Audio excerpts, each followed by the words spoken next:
السعودية من كام سنة بدأوا يبعتوا لعيبة صغيرة لدوريات متوسطة في أوروبا. بعد كده حصل اهتمام كبير بالأكاديميات والناشئين، وبدأوا في استخدام مدربين أجانب على مستوى عالي للمراحل السنية الأقل، وفي تطور ملحوظ لمنتخبات المراحل السنية الأقل. طب الناس دي لو اشتروا نادي في انجلترا استعانوا بمين في مشروعهم؟ استعانوا بدان اشورز، اللي يعتبر واحد من المؤسسين لمشروع برايتون، اللي يعتبر من انجح المشاريع في انجلترا في السنين الاخيره. بعد كده حصل خصخصة لعدد من الأندية في السعودية، وفي خطة كمان هتنتهي في 2026 ببناء عدد من الملاعب، ده غير استخدام محاضرين أجانب في التحكيم لرفع مستوى التحكيم السعودي. فالناس دي عندها خطة على 2030، خطة يعني طويلة المدى، عشان الناس دي عايزين تنجح، عايزين يكونوا من أفضل 10 دوريات في العالم. وبالمناسبة الدوري السعودي بيبث في أكثر من 30 قناة وفي اكثر من 50 دولة في العالم. تخيل، يعني انت متخيل الدوري السعودي دلوقتي بيتذاع في اكتر من 30 قناة على مستوى 50 دولة في العالم. الناس دي عارفين هي بتعمل ايه. طب السنة دي مثلا حجم ايرادات الدوري السعودي للمحترفين وصل لكام؟ وصل ل 2.9 مليار ريال. كمان العجز في ميزانية الأندية قلل، نسبة وصلت 49%. يعني الناس دي مش بيرموا فلوس هباء كده، او بيرموا فلوس يعني اي كلام. لا، الناس دي عارفين هما بيرموا فلوس فين، وعارفين هما عايزين يوصلوا ليه.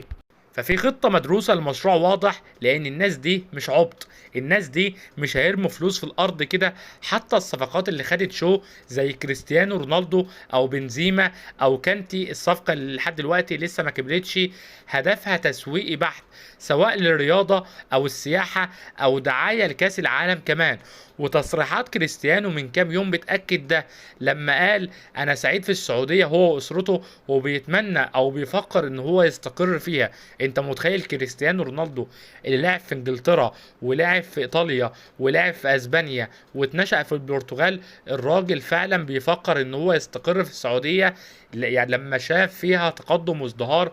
والراجل قال ان هم هيبقوا من اقوى 5 دوريات في العالم في على مدار 4 5 سنين قدام.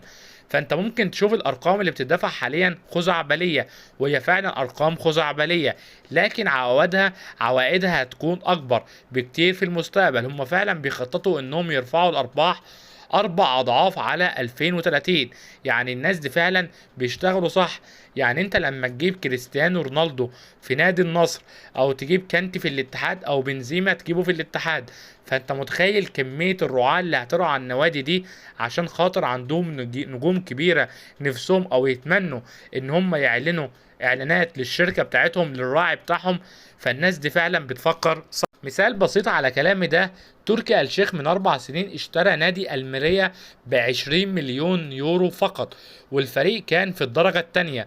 طب بعيدا عن صعود الفريق للليجا الموسم الماضي بعد غياب 7 سنين، والسنة دي كمل في الدوري وبقى في الدوري ما هبطش، فهو كسب من صفقة نونيز لاعب ليفربول فقط أكثر من المبلغ اللي دفعه. هو كان دفع 20، الراجل باعه لنادي بنفيكا ب 44 مليون يورو. 24 مليون زائد 20 مليون إعادة بيع، يعني الراجل كسب أكتر من 22 مليون. ده كمان باع عمر صديق ب 20 مليون يورو لريال سويسداد. يعني تركي آل الشيخ كسب من صفقتين بس 3 أضعاف الرقم اللي اشترى بيه النادي.